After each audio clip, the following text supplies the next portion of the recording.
Hi, എല്ലാവർക്കും സുഖമല്ലേ? അപ്പോൾ ഞാനിന്ന് കാണിക്കാൻ പോകുന്നത് വയനാട്ടിലെ ചൂരൽമലയും മുണ്ടക്കയും.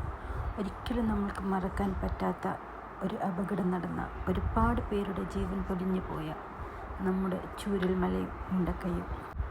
പഴയ ചൂരൽമലയുടെയും മുണ്ടക്കയുടെയും ഭംഗിയൊന്നും ഇപ്പോൾ ആ സ്ഥലത്തില്ല.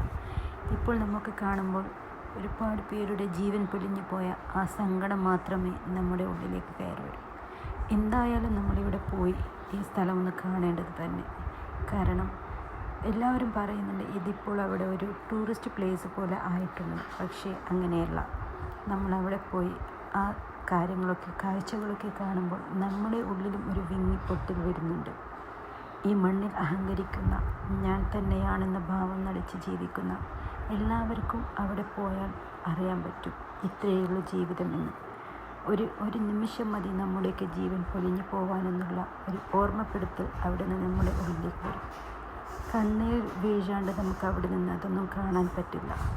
ഈ കാഴ്ചകളൊക്കെ കാണുമ്പോൾ നമ്മുടെ ഉള്ളിലൊരു സങ്കടം, ഒരു കരച്ചിൽ അതെന്തായാലും ഉണ്ടാവും. അത്രയ്ക്കും വേദനാജനകമാണ് അവിടുത്തെ ആ കാഴ്ചകൾ.